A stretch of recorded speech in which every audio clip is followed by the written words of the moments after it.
The other is to make sure you get it to your local news, your local media. Get it out to your local, if you have a patch site in town through AOL, patch.com. Make sure they get that information, your local community newspaper, your daily paper, any radio stations, or cable TV stations, your local TV stations. They're all looking for stories with the local angle, and they love to hear from local businesses to have that success story. It also gives you some credibility with your employees, because a lot of them, they may not be back there in the shop working with the equipment, so they're not interested in reading the trade media, but they're a secretary or they're a receptionist or they're an accountant, and they are reading the local patch site or they are reading their local community newspaper. So it builds you some credibility with them, and it builds company morale, because they're like, wow, we're getting all this media coverage, where before, if you didn't do as much local work, they weren't seeing it. I know at JetEdge I've tried to do more local media just so that our employees would see that we're getting some really good coverage. And then take all of that information and put it in your company newsletter.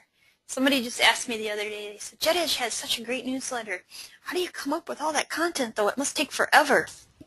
And I said, well, what I do is we put together this newsletter, but we send it out on a quarterly basis. And I'm gradually, when we're sending out a news release once a month, we're building up content for that newsletter. Now, when we put the content in the newsletter, we change it up a bit. We make it less formal for the newsletter, but that content is there, so we're killing two birds with one stone and not having to do repetitive work. We've already got the content built for us. So it's always good to include in your company newsletter. Oh, another thing is to make sure that if you're working with advertising representatives with the trade media, that you send them the news release as well, because they'll get it out in front of the editors and tend to put in a good word for you if you're an advertiser in the publication. It's always good to support our trade media with an ad buy program. I have done some great advertising with Modern Metals and FF Journal, and they've always done such a nice job with us, and always appreciate our trade media, and we're all on the same team, so it's good to keep in mind. Another great way to tell your story is to do some feature stories. These I generally will focus on a customer rather than on us. As you can see on this one is a story about our customer SafeCut and their use of equipment. We're kind of hidden in the background. You don't see JetEdge, JetEdge, JetEdge everywhere. The story focuses on SafeCut and their success and their use of our equipment. And when you send these out to the media, they're generally going to require exclusivity or first dibs on the story. And some will say, well, once I publish it, then you can send it out to somebody else. Some will say, they'll even make you sign an agreement saying, no, you're only going to publish it here. Some will say, yes, you can put it on your website. Some will say, no, we're exclusive. So just keep that in mind when you're doing those stories. Good photos are a must for these feature stories. These stories are going to get, bigger play in the magazines. May even be front page potential. But the better the photos, the bigger the play you're going to get. And make sure you include some good captions that explain what's going on in those photos. Like you can see with this one with SafeCut, it describes everything that's going in there, and the photos really help tell the story.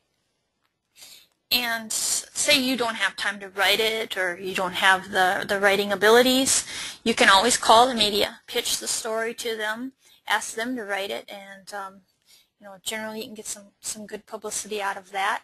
Or you can do the smart thing and do like Cassie, she's with us here today from SafeCut, and call your OEM and ask them to write the story about you. She gave us a call and said, we'd certainly like had good luck with your equipment, and we'd love to do a success story with you. So we worked with Cassie and putting together a success story. And all your other OEMs, if they're not doing this for you, they should be doing this for you. Give them a call and let them know. They're always happy to hear about customers that are happy with their equipment. And most of them are looking for some stories that they can get out there in the media as well. Make sure when you get a nice story published about you that you buy some reprints from the magazine. You can usually get these in print format. Sometimes they'll have them as a PDF, and you can send these to your prospective customers. Sometimes they'll let you put them out on your website. It's a nice sales tool to have at trade shows or literature packets when you're doing a presentation to show, hey, we mean business. We're a big company. We've been published in Modern Metals. And it's a nice way to get your story out there to your prospective customers. And a nice thing that I do here at JetEdge, if you came into our lobby, we have dozens and dozens of these stories that I've had blown up and frames in nice frames, and I have them in the lobby, I have them down the hallways, so when we have prospective customers in, they can see these stories. They see that we are indeed an industry leader, and that our customers are very happy with our equipment and with our service. And it makes a very nice impression when people are walking through your building to see these stories. We have people in for training every other month, and it's always really nice to see them when they're on a break out there reading the stories. And generally that will lead to another story for us because they say, hey, we got a great story for you. So it's always a good thing to get those out on your wall. So what do you do when the media calls you? Because the whole idea of having a media relations program is to start to get them to call you when they have a story that they're working on about water jet cutting or water jet cleaning, any kind of water jet service. So, but what do you do when they do call? Well, the first thing is to be prepared and make sure that you have a spokesperson or several spokespersons assigned who can take those calls. They should be confident, they should be comfortable talking to the media, they should be a person who is a good communicator and is talkative and gives a good interview. And you may need to assign several people depending on what the topic is, but make sure they are confident and they feel that they have the authority to have the interview. When the media call, make sure you respond promptly. They are on deadline, and appreciate that you get back to them.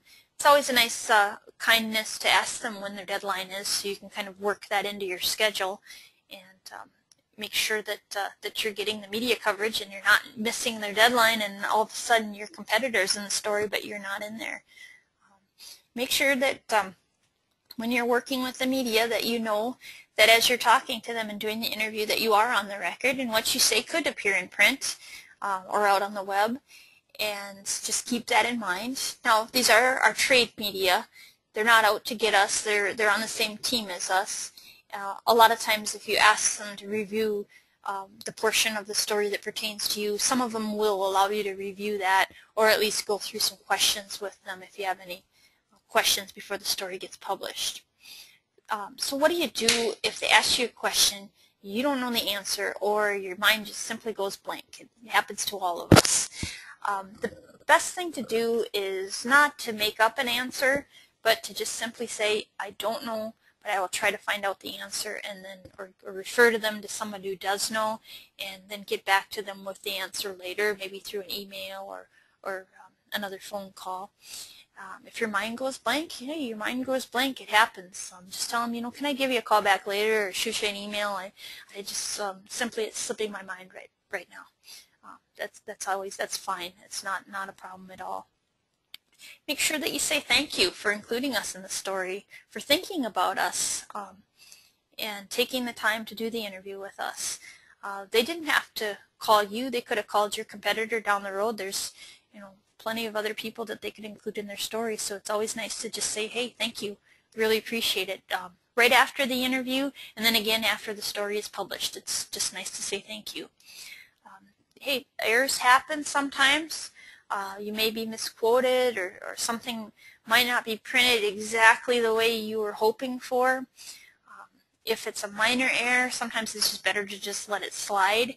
If it's a major error that needs a correction, I always like to handle those preferably by telephone if I can, and begin by thanking them for including you in the story, talking about things that you liked about the story. It was a wonderful story. I liked this, this, and this. And then unfortunately there was this one error in the story. How do you think we could do a correction or something to get that in the next publication? And they'll really appreciate that you were nice about it, rather than blowing your stack and calling them back and chewing them out. If you can handle that air gracefully, it will go a long way and build some goodwill, and they'll call you back the next time they have a story to do about water jet cutting. So now that you're getting all of this media coverage, and you will when you start sending out news releases once a month, how do you keep track of it all? Well, it can be quite a challenge. You're going to start to get, potentially thousands of media hits on your stories, especially if you're sending them out through a wire service. There's a few different methods that you can use. You can use a paid clip service, like a wire service report. When you send it out over the wire, that will generate a report that you can use as part of your payment for sending it out over the wire. They'll give you a report on where it went. And then your clip service, what that is they'll keep track of all your media coverage in print and online and in social sometimes too. There's different packages, different services out there that you can buy. Used to be you'd buy all the clips and they'd come in paper and you have to cut them out by hand and then glue them to a page and file them in a file cabinet. Well, that was just a full-time job, and you don't do that anymore. Now you get everything digitally. And these clip services, they can be a little pricey though. So if you're a small company and you don't want to make that kind of investment, there are some free options. A good one is Google Alerts. I know a lot of our customers are using this because they'll say, hey, I saw you on the Google Alert. So you just go to google.com and /alerts and fill in your search query for your company name or for your keywords, and you can have that alert come to you as often as you would like. And it doesn't get everything, but it gets a lot. So it's one way to track some information about your company. And you want to keep track of your media coverage because you want to toot your horn. You want to make sure that the people who are paying you and paying for these, if you're using a wire service, that they know that they're getting their money's worth. So toot your horn. Make sure that you're sending a report to your supervisor, your manager, your president of your company, or you could send it out to all of your employees and let them know this is the coverage that we got this week, or this is the coverage that we got this month. And let them know what you're doing and how it's paying off for them. We send out a report once a week to our president and general manager to let them know the coverage that we're getting. And if we have bigger stories, we'll get that out to our employees as well. So it's always good to let them know what you're up to and what kind of coverage you're getting. So now I'm very pleased to present Lauren Dunsing, the editor-in-chief of Modern Metals magazine. Turn it over to Lauren now.